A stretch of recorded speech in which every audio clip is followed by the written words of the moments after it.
Shalom Aleihim, berkat damai sejahtera Tuhan turun ke atas kita semua, amin. Selamat pagi, sungguh Tuhan kita baik dan teramat baik. Dan dalam kebaikannya Tuhan sudah membangunkan kita kembali di hari ini, Rabu 13 September tahun 2023. Kita pasti akan diberkati hari ini, percayalah. Baiklah, seperti biasa sebelum kita lebih jauh melakukan semua aktivitas kita di sepanjang hari ini, mari kita landasi hidup kita terlebih dahulu dengan mendengarkan firman Tuhan dari pembacaan Alkitab satu hari satu pasal, dari pembacaan 22 hari bersama kitab Wahyu. Dan puji Tuhan, hari ini kita telah berada di hari yang ke-13. Maka kita akan membaca kitab Wahyu pasal yang ke-13 ayat pertama sampai dengan ayat yang ke-18. Judul renungan kita hari ini, berpeganglah pada iman yang benar. Sebagai ayat pengantar renungan ini, saya akan coba bacakan untuk kita ayatnya yang keempat. Dan mereka menyembah naga itu, karena ia memberikan kekuasaan kepada binatang itu. Dan mereka menyembah binatang itu sambil berkata, siapakah yang sama seperti binatang ini, dan siapakah yang dapat berperang melawan dia? Sidang jemaat Tuhan, kitab Wahyu pasal yang ke-13 ayat pertama sampai dengan ayat yang ke-10 ini mengisahkan tentang sikap yang harus dipupuk dalam membangun iman adalah ketabahan. Salah satu konsekuensi dari beriman kepada Kristus adalah penderitaan, penganiayaan, bahkan kematian, serta masih banyak lagi. Namun segala sesuatu yang terjadi demikian dalam kehidupan kita sebagai umat beriman akan Kristus Tuhan harus tetap sabar dan tabah serta meneguhkan iman agar kita menjadi orang-orang yang kudus di hadapan Tuhan. Di akhir zaman seperti yang dinyatakan bahwa Kristus palsu akan datang dan melakukan kuasanya, sebab kuasa tersebut diberikan oleh naga yang merupakan rupaan iblis dan ingin menguasai dunia ini. Yesus sendiri telah mengingatkan kepada kita semua tentang apa yang harus kita waspadai di akhir zaman nanti.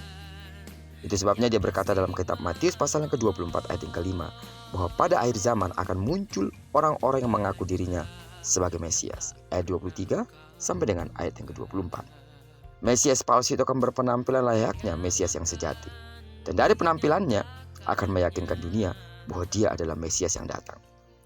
Dia melakukan perbuatan besar juga seperti mujizat, sebab ia menerima kuasa dari si naga itu. Hal itu menggambarkan seolah Kristus yang menerima kuasa dari Allah Bapa. Dia seolah mengalami salib dalam tanda kutip, namun disembuhkan.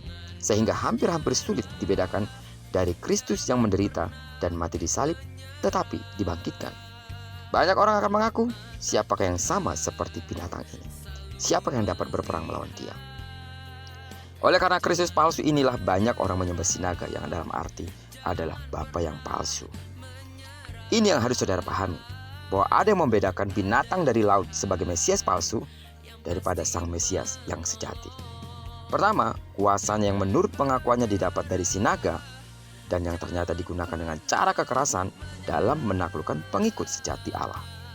Mulutnya yang penuh hujatan terhadap Allah membuktikan kepalsuan karakternya. Yang kedua, kuasanya hanya mampu menarik pengikut dari orang-orang yang memang bukan umat pilihan Allah.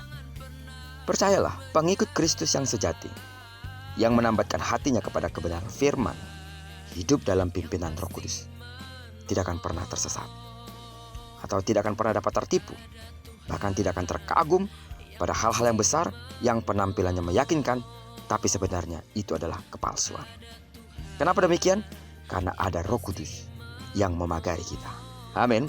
Karena itu, hiduplah terus bersama pimpinan Roh Kudus supaya kita tidak tersesatkan.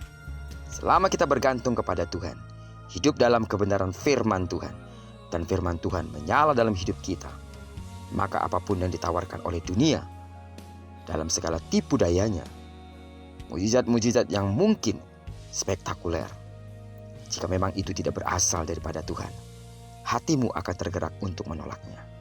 Tetapi jika memang itu berasal dari Tuhan, damai sejahtera melingkupi hati dan pikiranmu. Percayalah, Tuhan sanggup menjaga umatnya. Terpujilah nama Tuhan. Diberkatilah kita di sepanjang hari ini, digenapi firman yang telah berjanji bahwa apa yang dikerjakan tangan kanan dan tangan kiri kita dibuatnya berhasil. Kemanapun kaki kanan dan kaki kiri kita melangkah, percayalah di sana pasti kemuliaan Tuhan akan dinyatakan. Jika bersatu musuh datang menyerang engkau, tapi karena kekuatan Allah ada padamu, maka musuhmu akan lalu daripadamu. Bagi sidang jemaat Tuhan yang sakit secara fisik, dengarkanlah dalam nama Yesus, sembuhlah sesuai dengan takaran imanmu.